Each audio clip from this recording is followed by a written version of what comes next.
The storm had already wiped out almost every access route in the region. Rescue teams watched helplessly, stuck on the other side of the river. Suddenly, someone pointed to an old wooden bridge in the distance, the same one the local government had been trying to tear down for years. "Impossible. That thing will collapse," protested the head of the operation. But before anyone could say another word, an old fisherman, once a military engineer, walked slowly to the middle of the bridge, ran his hand along the weathered beams, and said with calm conviction, "It'll hold. You have my word." Paul Adams was 68 and lived in a small house on the banks of the Holston River, just outside Sevirville, Tennessee. His backyard was a maze of fishing nets, hooks hanging from wooden stakes, and neatly stacked pieces of timber. That was where he spent most of his days, mending fishing gear, setting trout traps, and quietly watching the river that brought him both peace and a living. Beside him was always Toby, a golden-coated Labrador retriever with alert eyes.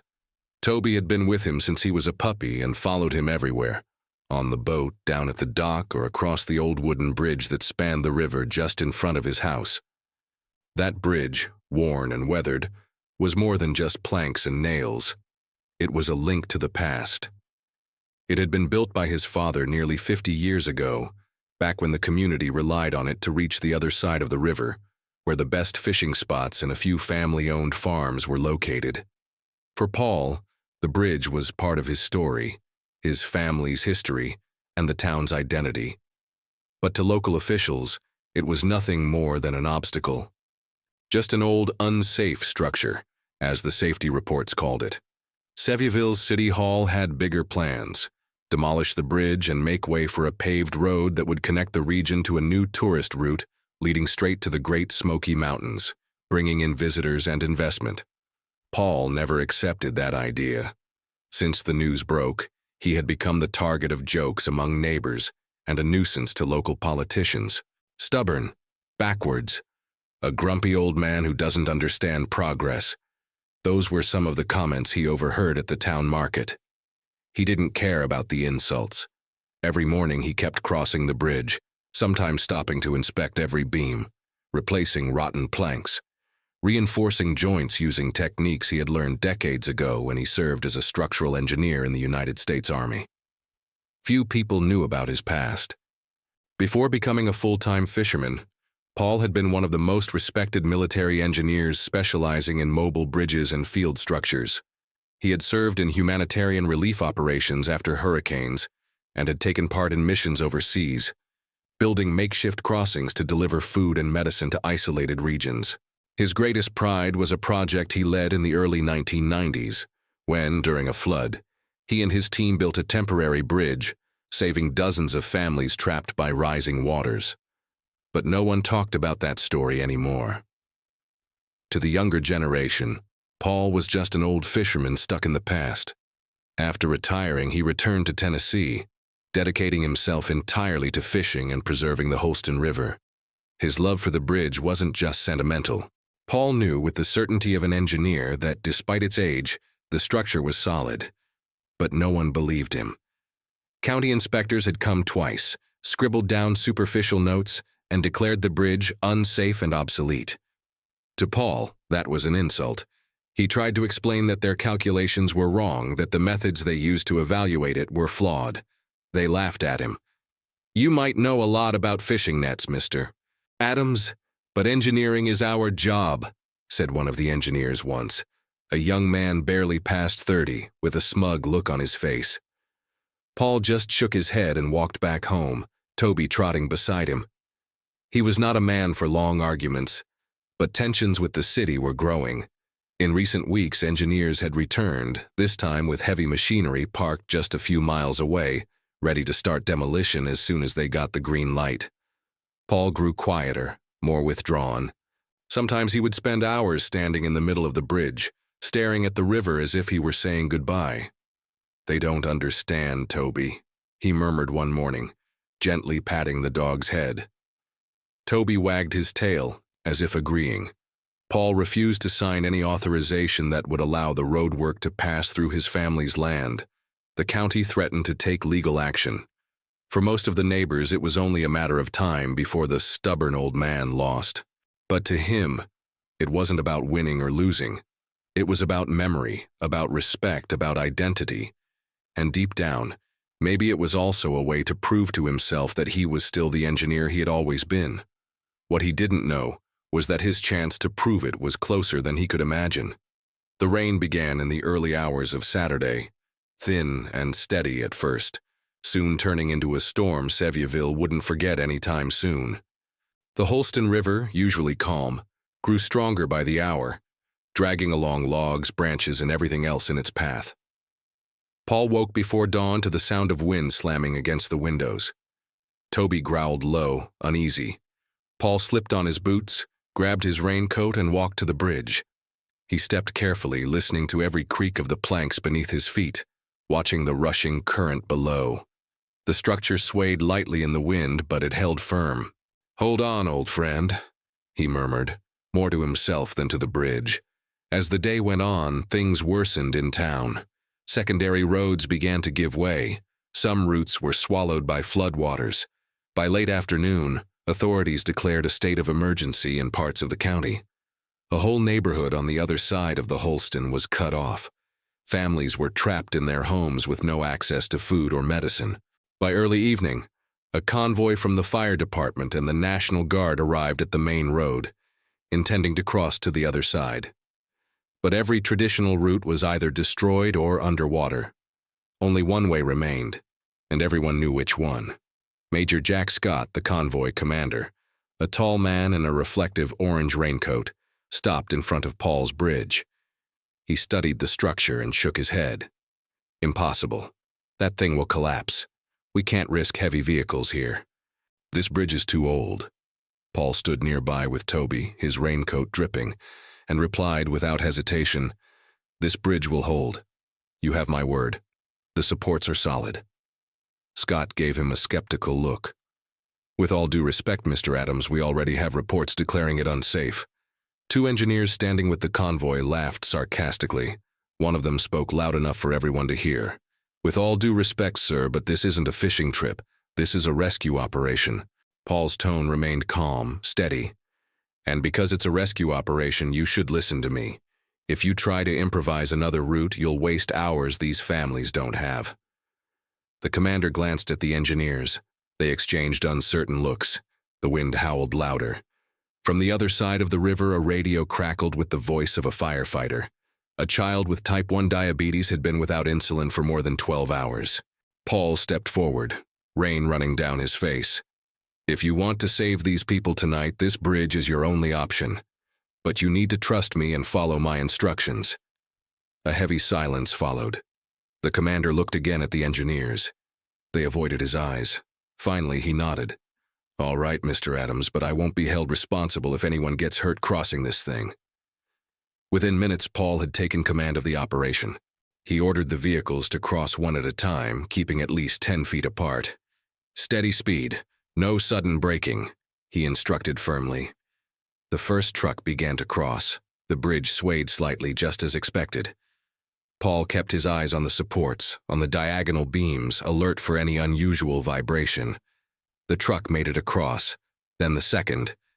The engineers watched from a distance, disbelief on their faces. One of the younger ones muttered under his breath, "This won't last long." But it did. One by one, every vehicle crossed safely. Paul walked alongside them, sometimes kneeling to touch the supports. When the last truck made it across, he exhaled deeply. Toby barked from the far side, almost as if celebrating. The isolated families received supplies that night. Doctors reached the child in time to administer insulin. As the operation wrapped up, one of the engineers approached Paul, the same one who had laughed at him earlier. He stared at the ground, awkward. "I admit I underestimated you, sir." Paul simply adjusted his rain-soaked hat. He turned, Toby at his side, and began walking back home. There was no smile on his face, only the calm expression of a man who had always known the truth. But that night wasn't over for him. The bridge was no longer just wooden planks and nails. It had become the line that separated isolation from rescue. And now, everyone knew it. 2 days later, the sun broke through heavy clouds, faint and hesitant. But the town already felt different. County trucks and news vans lined the main road leading to Paul's house. He was in the backyard, crouched down, cleaning an old fishing net. Toby lay beside him, lifting his head every now and then to watch the growing movement on the road.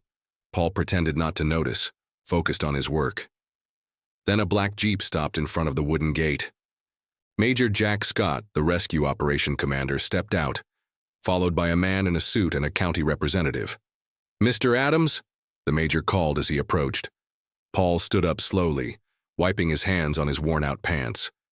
"Yes?" Scott extended his hand firmly. "On behalf of the Tennessee National Guard and Fire Department, I want to personally thank you for what you did. Your bridge saved lives." Paul shook his hand with a restrained motion.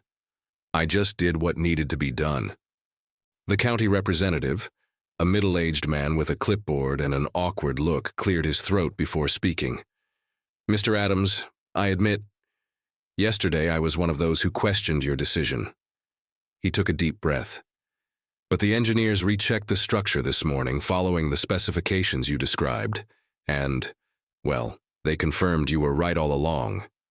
Paul only nodded, showing no sign of satisfaction. The commander glanced at the young man in the suit and gave him a slight nod. The man stepped forward. "I'm Michael, from the governor's office. I'm here on behalf of the state. You should know that what you did has made quite an impact." Paul raised his eyebrows slightly. "Impact?" "Yes, sir. The story spread quickly. Footage from yesterday's operation aired on local TV and has been circulating online since early morning." Paul looked at Toby, who wagged his tail as if he understood. "And what does that have to do with me?" "The governor has ordered that the bridge be officially recognized as a historical landmark of Sevier County. The demolition has been canceled, and—" Michael hesitated for a moment, choosing his words carefully. "There will be an official ceremony here later today to honor you." Paul took a deep breath, rubbing his chin. "A ceremony?" "Yes, sir. The bridge your father built is now officially part of Tennessee's history." Paul stayed silent for a few seconds, staring at the river in the distance. "Do whatever you think is best, but keep that bridge standing for the right reasons, not to please me." Major Scott gave a faint smile. "I believe those reasons were made very clear yesterday, Mr. Adams."